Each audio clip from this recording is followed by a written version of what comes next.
तो गद्दार कौन है, मैं आपसे पूछना चाहता हूं। गद्दार ये लोग हैं। मोदी जी को गद्दार कह दिया इन्होंने।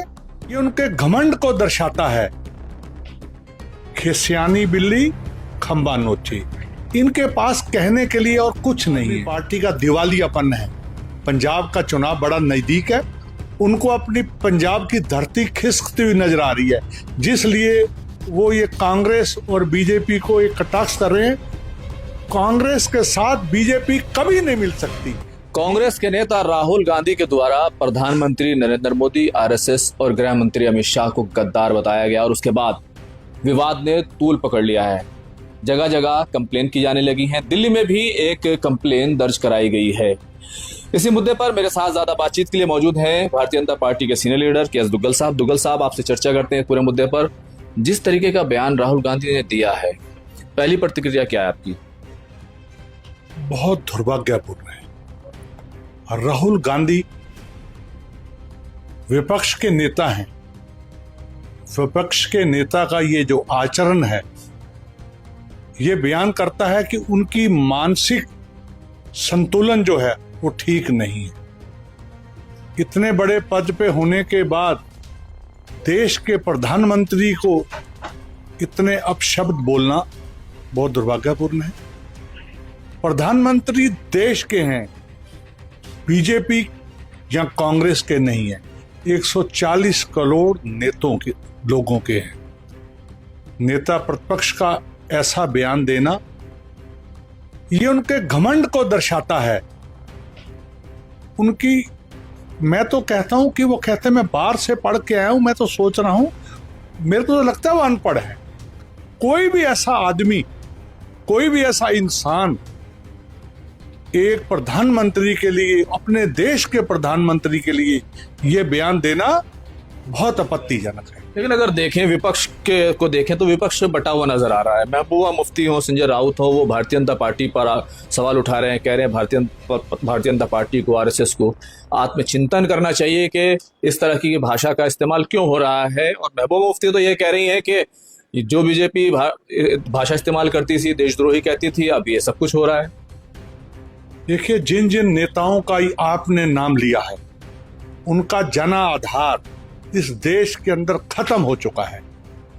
खिसियानी बिल्ली खंबा नोची, इनके पास कहने के लिए और कुछ नहीं है। वो प्रधानमंत्री जिसने जो कहा सो किया, धारा 370, राम मंदिर, और उसके बाद जब कोविड आया तो लोगों को इंजेक्शन फ्री, दवाइयां फ्री। ये लोग मंदिर का विरोध करते रहे, 370 का विरोध करते रहे, बाहर के मुल्कों में जाकर हिंदुस्तान के बारे में गलत बयानबाजी करते हैं। तो गद्दार कौन है, मैं आपसे पूछना चाहता हूं। गद्दार ये लोग हैं। मोदी जी को गद्दार कह दिया इन्होंने। लेकिन भारतीय जनता पार्टी तो जिस तरह के रिएक्शंस आ रहे हैं, कई भारतीय जनता पार्टी के नेता कह रहे हैं कि पाकिस्तानी भाषा बोलते हैं। लेकिन आम आदमी पार्टी के जो प्रवक्ता हैं, कई प्रवक्ता ये कह रहे हैं कि भारतीय जनता पार्टी और कांग्रेस मिले हुए हैं और राहुल गांधी बीजेपी को मौका दे रहे हैं, गंभीर सवाल पूछने चाहिए, तो इस तरह की बात कर रहे हैं। देखिए, ये आम आदमी पार्टी का दिवालियापन है। पंजाब का चुनाव बड़ा नजदीक है।